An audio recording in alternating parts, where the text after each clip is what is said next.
नमस्कार, मैं ललित चौधरी, आप देख रहे हैं द लोकमंच। तो भाई उद्धव ठाकरे लगातार एक के बाद एक ऐसे बयानबाजी करते जा रहे हैं जिससे आगामी जो चुनाव आने वाले हैं उसमें उद्धव ठाकरे के लिए मुश्किल खड़ी होने वाली है। वैसे ही उद्धव ठाकरे का बहुत मुश्किल लग रहा है कि वो लोकसभा चुनाव महाराष्ट्र से निकाल पाएंगे। हर एक अलायंस बनाने की वो कोशिश कर रहे हैं। इंडिया अलायंस में वो शामिल हो गए और इंडिया अलायंस का ऐसा फर्क उद्धव ठाकरे पर दिखा है जिसके बाद में उद्धव ठाकरे की बयानबाजी जो महाराष्ट्र से हो रही है अब वो पूरे देश में उसकी आलोचना हो रही है। आपको याद होगा उद्धव ठाकरे ने एक दो दिन पहले ही बयान दिया था राम मंदिर को लेकर। राम मंदिर का जो उद्घाटन होना है उसमें जो राम सेवक आने वाले हैं, तो उद्धव ठाकरे ने कहा कि ऐसा हो सकता है कि उनके साथ गोधरा जैसा कांड हो जाए। अब इसको लेकर यूपी के डिप्टी सीएम केशव प्रसाद मौर्य ने उद्धव ठाकरे को आड़े हाथों लिया है और मेन स्ट्रीम मीडिया और सोशल मीडिया पर उद्धव ठाकरे की थूथू हो रही है। केशव प्रसाद मौर्य ने कहा कि उद्धव ठाकरे साहब भूल जाइए कि यूपी में ऐसा कुछ हो सकता है। अब ये पहले जैसी यूपी नहीं है, यहाँ पर क्राइम खत्म हो चुका है और 500 साल बाद रामलला अपनी जगह पर विराजमान होने वाले हैं। तो आप इसको हल्के में मत लीजिए। आपने जो दंगा भड़काने की कोशिश करी है वो कोशिश आपकी विफल रहने वाली है। और आपको याद दिला दूं कि राम मंदिर का जिस दिन उद्घाटन होगा, जिस दिन रामलला विराजमान होंगे, उस दिन अयोध्या में हनुमान जी गदा लेकर घूम रहे होंगे और तुम जैसे लोगों के लिए ही हनुमान जी वहां पर बैठे हैं। तो कुल मिलाकर केशव प्रसाद मौर्य ने उद्धव ठाकरे को चेतावनी दे डाली कि अगर ऐसा कुछ होता है तो याद रखना कि छोड़ा तुम्हें भी नहीं जाएगा।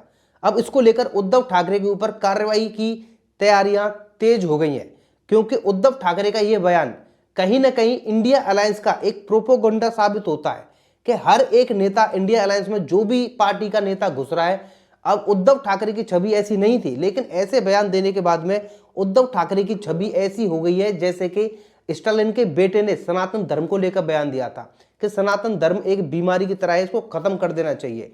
और उसी अलायंस का हिस्सा है उद्धव ठाकरे।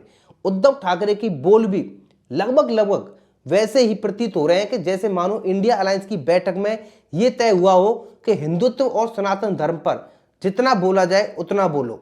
अगर उद्धव ठाकरे जानबूझकर ऐसा कर रहे हैं तो फिर यकीन मानिए कि उद्धव ठाकरे, बाला साहेब ठाकरे ने जो छवि बनाई थी महाराष्ट्र के अंदर, उद्धव ठाकरे उसको धूमिल कर रहे हैं और अपनी पार्टी को तो वो खो ही चुके हैं, पार्टी के नेताओं को खो चुके हैं।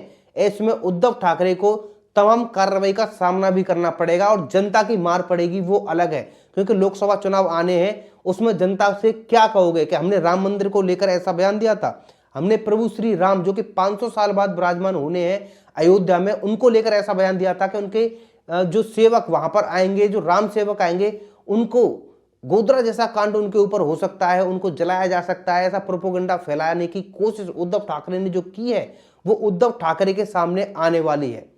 वैसे ही उद्धव ठाकरे को लेकर बड़ा खुलासा भी हो चुका है कि मनोहर जोशी जो पूर्व मुख्यमंत्री रहे हैं महाराष्ट्र के, उनके घर पर जो हमला करने के लिए उकसाया था और जो आदेश दिया था वो उद्धव ठाकरे और संजय राउत ने दिया था।